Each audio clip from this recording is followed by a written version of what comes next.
The Bengali টিউশনে তোমাদের সকলকে স্বাগত। আমি শুভময়। আজ তোমাদের যে টপিকটি নিয়ে আলোচনা করব সেটি হলো সিবিএসসির ক্লাস 10-এর চিঠি। তোমরা সবাই জানো সিবিএসসিতে ক্লাস 10-এ বোর্ডসের যে প্রশ্নপত্র সেখানে তোমরা সবাই দেখেছো দুটি চিঠি আসে, অপশন থাকে দুটির। দুটি কিন্তু সম্পাদকের কাছে চিঠি, পত্রিকার সম্পাদকের কাছে, মানে তোমাদের অফিসিয়াল চিঠি লিখতে হয়। বন্ধুদের কাছে চিঠি তোমাদের কাছে আসে না। তো সেক্ষেত্রে আমি কিছুদিন আগেই ভিডিও একটি আপলোড করেছিলাম, সেখানে চিঠি কিভাবে লিখতে হয়, 5-এর মধ্যে 5 কিভাবে তোলা যায়, সবগুলো নিয়ে আমরা আলোচনা করছিলাম। তো সেই সমস্ত ফরম্যাটটা তো থাকছেই, শুধু ভেতরের যে অংশটা মানে বিষয়বস্তু তোমাদের লিখতে হবে, সেই বিষয়বস্তু কয়েকটি নিয়ে আজ আমরা আলোচনা করব তোমাদের সাথে। দেখো, উপরের চিঠিতে 3টে অংশ, উপরের অংশ, মাঝের অংশ, নিচের অংশ। সেই উপরের অংশ আর নিচের অংশ নিয়ে আমরা এর আগেই আলোচনা করে দিয়েছি। মিডিলের অংশটাতে যেটাতে তোমাদের লিখতে হবে, সেই লেখা জায়গাগুলি নিয়ে আজ আমরা সামান্য কিছু আলোচনা করব। 8-10টা চিঠি আমি তোমাদের সামনে এখন তুলে ধরবো। চিঠির শুধুমাত্র বিষয়বস্তুগুলো আমি প্রথমেই বলে রাখছি, উপর নিচ কিন্তু পাবে না, অ্যাড্রেস পাবে না, পাবে না, কিচ্ছু পাবে না। খালি মিডিলের বিষয়বস্তুটা, সেটা নিয়ে আজ আমি তোমাদের সাথে আলোচনা করব। দুটো ভিডিওতে আমি এই চিঠির তোমাদের সামনে তুলে ধরবো। তো চলো তাহলে শুরু করি। বর্তমানে বাচ্চাদের অনলাইন গেমের প্রতি আকর্ষণ তীব্র হয়েছে। অনেকে অনলাইন গেমে আসক্ত হয়ে পড়াশোনায় অমনোযোগী হয়ে পড়ছে। এই বিষয়ে তোমার মতামত জানিয়ে পত্রিকা সম্পাদককে চিঠি লেখো। বিষয়: বাচ্চাদের অনলাইন গেমের প্রতি আকর্ষণ। বডিটি দেখো। বর্তমানে মোবাইল ফোন একটি জরুরি যন্ত্র। আমাদের প্রতিদিনের কাজে মোবাইল ফোন দরকার হয়। বিশেষ করে পড়াশোনার কাজে বর্তমানে মোবাইল ফোন অপরিহার্য হয়ে পড়েছে। কোভিডের পর থেকে মোবাইল ফোন বই খাতার পরিপূরক হয়ে উঠেছে। ফলে ছাত্রদের কাছে মোবাইল সহজলভ্য হয়ে উঠেছে। এই সময় থেকেই আরও বেশি করে ছাত্রছাত্রীরা মোবাইল ফোনে নির্ভরশীল হয়ে পড়েছে। মোবাইল ফোনে নানা প্রকারের অনলাইন গেম আছে। ছাত্রছাত্রীরা পড়াশোনার সময় নষ্ট করে মোবাইলে গেম খেলতে অভ্যস্ত হয়ে পড়ছে। একবার অনলাইন গেমে আসক্তি তৈরি হলে তা সহজে দূর করা যায় না। গেমে আসক্তি হলে ছাত্রছাত্রীদের আচরণে আমূল পরিবর্তন হয়। পড়াশোনায় কোনো মন থাকে না, অন্য কোনো কাজ করতে চায় না, অত্যন্ত অস্থির হয়ে পড়ে। কোনো কাজে আপত্তি জানালে প্রচণ্ড রেগে যায়, জিনিসপত্র ভাঙচুর করে। দিনের মধ্যে বেশিরভাগ সময় মোবাইলে ব্যস্ত থাকে। অনলাইন গেম বাচ্চাদের মানসিক স্বাস্থ্যের ওপর বিরূপ প্রভাব ফেলে। অতএব অনলাইন গেমের ওপর নিয়ন্ত্রণ আরোপ করে ছাত্রছাত্রীদের সুস্থভাবে ফিরিয়ে আনতে হবে। তুমি উত্তর 24 পরগনার কাঁচরাপাড়ার বাসিন্দা। তোমার এলাকায় মদ্যপ বেপরোয়া অবস্থায় গাড়ি চালানোর ফলে দুর্ঘটনা বাড়ছে। তুমি তোমার উৎকণ্ঠার কথা জানিয়ে পত্রিকা সম্পাদককে চিঠি লেখো। বিষয়: বেপরোয়া গাড়ি চালানোর ফলে পথ দুর্ঘটনা। বডিটি দেখো। আমি উত্তর 24 পরগনার কাঁচরাপাড়া অঞ্চলের বাসিন্দা। আমাদের এলাকায় সম্প্রতি একটি সমস্যা ভয়ঙ্কর আকার ধারণ করেছে। সন্ধ্যার পর প্রধান সড়কের ওপর দিয়ে কিছু চালক বেপরোয়াভাবে গাড়ি চালায়। তাদের মধ্যে অনেকেই মদ্যপ অবস্থায় থাকে। মাঝে মধ্যে এই সমস্ত গাড়ি পথচারীকে পিষে দিয়ে দ্রুত গতিতে পালিয়ে যাচ্ছে। প্রতিদিন পথ দুর্ঘটনায় মৃত্যুর খবর পাচ্ছি আমরা। অনেক সময় শোনা যাচ্ছে বেপরোয়াভাবে গাড়ি চালিয়ে ফুটপাতে ঘুমন্ত মানুষকে চাপা দিয়ে চলে যাচ্ছে। আমাদের এলাকার রাস্তাঘাট অত্যন্ত সংকীর্ণ, জনবসতিও অত্যধিক। প্রতিদিন ছোট গাড়ির সংখ্যা বৃদ্ধি পাচ্ছে। এমত অবস্থায় গাড়ি চলাচলে সতর্কতা অবলম্বন না করলে আরও বড় বিপদ ঘটার সম্ভাবনা রয়েছে। আপনি বা তুমি নৈহাটি শহরে বসবাস করো। আপনার পাড়ায় নিয়মিত আবর্জন পরিষ্কার করা হয় না। সেটা নিয়ে নৈহাটি সংবাদ পত্রিকার সম্পাদককে একটি চিঠি লিখুন। বিষয়: জঞ্জাল অপসারণ। বডিটি দেখো। আমি নৈহাটি পৌরসভার অন্তর্গত মিত্রপাড়া অঞ্চলে বসবাস করি। মিত্রপাড়া এলাকাটি নৈহাটি পৌরসভার মধ্যে সবচেয়ে পুরনো এলাকা। এই অঞ্চলের রাস্তাঘাট অত্যন্ত সংকীর্ণ, আর এই সংকীর্ণ রাস্তার ওপর পৌরসভা জঞ্জাল ফেলার জন্য একটি ভ্যাট বসিয়েছে। এই ভ্যাটের আবর্জনা নিয়মিত তুলে ফেলা হয় না। মাসের পর মাস আবর্জনা ভর্তি ভ্যাট পড়ে থাকে। ভ্যাট উপচে নোংরা জঞ্জাল চারিদিকে ছড়িয়ে পড়ে। মশা, মাছি, দুর্গন্ধে এলাকাবাসী অতিষ্ঠ। সংকীর্ণ রাস্তা দিয়ে চলাফেরা করা অসম্ভব হয়ে পড়েছে। এই অস্বাস্থ্যকর পরিবেশের মধ্যে ছাত্রছাত্রীরা থাকতে বাধ্য হচ্ছে। নিয়মিত আবর্জনা পরিষ্কার না করলে এলাকায় বসবাস করা অত্যন্ত কষ্টকর হয়ে পড়ছে। রাস্তাঘাটে চলাচলের সময় মোবাইল ফোনের ব্যবহার বন্ধ করা বিশেষ প্রয়োজন। এ বিষয়ে তোমার সুচিন্তিত মতামত জানিয়ে দৈনিক সংবাদপত্রের সম্পাদককে একটি পত্র লেখো। বিষয়: রাস্তাঘাটে মোবাইল ফোনের ব্যবহার। বডিটি দেখো। মোবাইল ফোন একটি গুরুত্বপূর্ণ যন্ত্র। আধুনিক জীবনের প্রতিটি ক্ষেত্রে মোবাইল ফোন আবশ্যিক হয়ে পড়ছে। মোবাইল ফোন ছাড়া এক মুহূর্ত থাকতে পারে না এই বর্তমান প্রজন্ম। ফলে মোবাইল ফোনের প্রতি আসক্তি জন্মাচ্ছে অনেকের। তারা রাস্তাঘাটেও মোবাইল ফোনে মগ্ন থাকছে। ব্যস্ত রাস্তা পারাপার হওয়ার সময় চোখ থাকছে মোবাইল ফোনের স্ক্রিনে। এর ফলে প্রতিদিন ঘটে চলেছে অসংখ্য দুর্ঘটনা। আবার প্রায়ই শোনা যায় রেল লাইন পার হওয়ার সময় মোবাইল ফোনে ব্যস্ত থাকায় ট্রেনের আওয়াজ শুনতে না পেয়ে দুর্ঘটনা ঘটেছে। সারা দেশে মোবাইল ফোনে ব্যস্ত থাকার কারণে সড়ক দুর্ঘটনা ঘটছে প্রতিদিন। অকালে চলে যাচ্ছে অসংখ্য মানুষ। অবিলম্বে রাস্তাঘাটে মোবাইল ফোনের ব্যবহারের ওপর নিষেধাজ্ঞা জারি না করলে আরও ভয়ঙ্কর বিপদ ঘটতে পারে।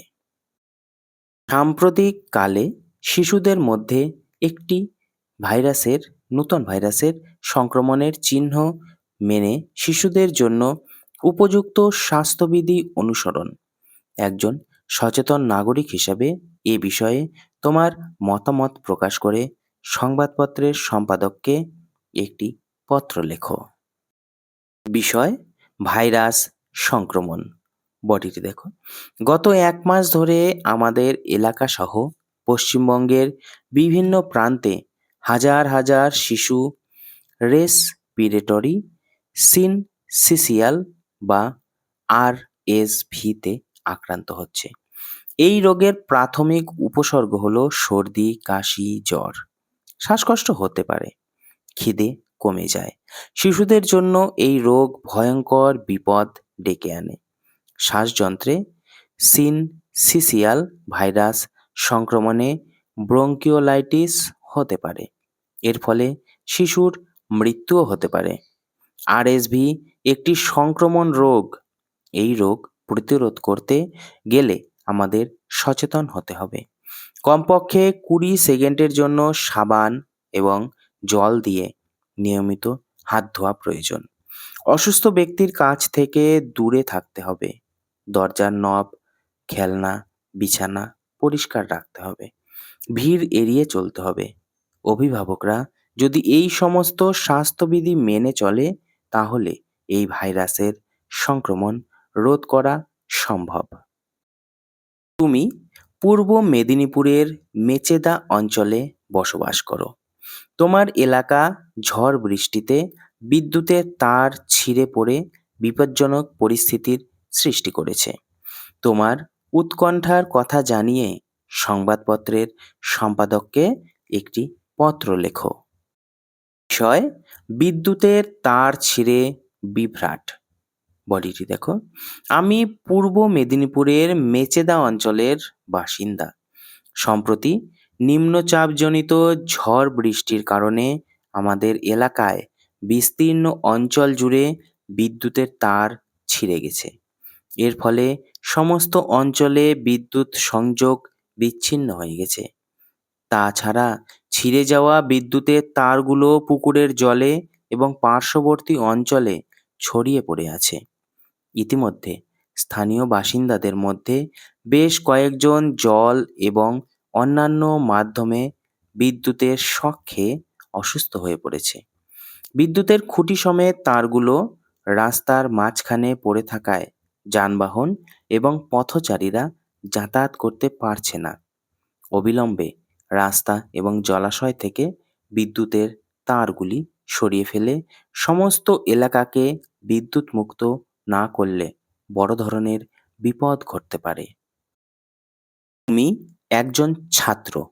ক্রমবর্ধমান সাইবার অপরাধ দেখে তুমি ভীষণ চিন্তিত। সাইবার অপরাধ সম্পর্কে সচেতনতা বাড়ানোর জন্য ইনফো নিউজ সম্পাদককে একটি চিঠি লেখো। বিষয় সাইবার অপরাধ। বডিটি দেখো। আধুনিক জীবন পুরোপুরি না হলেও অনেকটাই প্রযুক্তি নির্ভর। দৈনন্দিন জীবনের অনেক কাজই মোবাইল ফোন বা কম্পিউটার দ্বারা সম্পন্ন করতে হয়।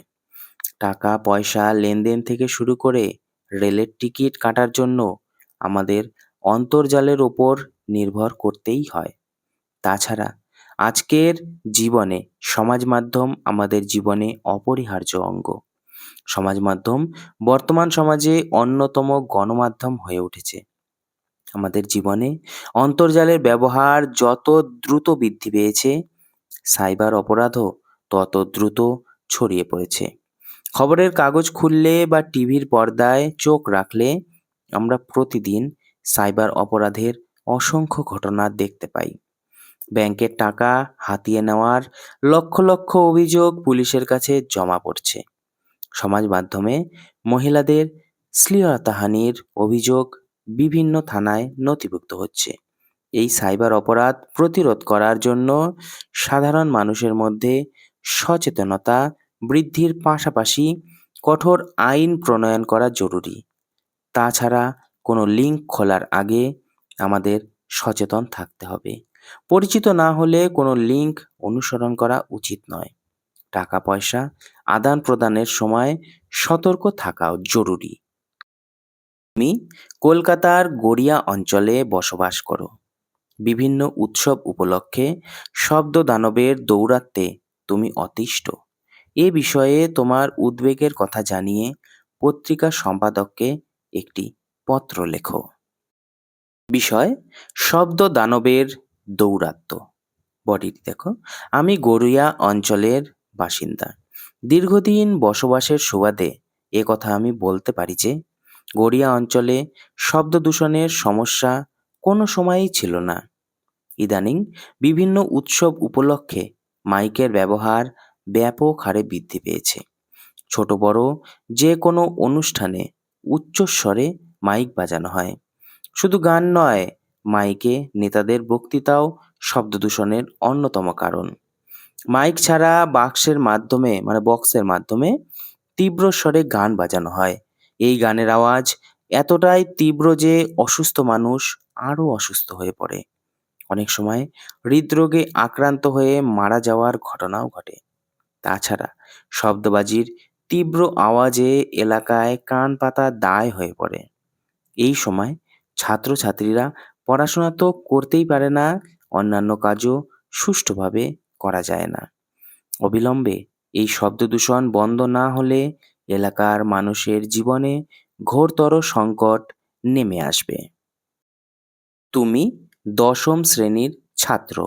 তুমি দেখছো তোমার চারপাশে নির্মমভাবে অরণ্য নিধন করা হচ্ছে। এর ফলে পরিবেশ দূষণ ব্যাপক হারে বৃদ্ধি পাচ্ছে। এ বিষয়ে তোমার সুচিন্তিত মতামত জানিয়ে সংবাদপত্রের সম্পাদককে চিঠি লেখো। বিষয় অরণ্য নিধন ও তার ফলাফল। বডিটি দেখো।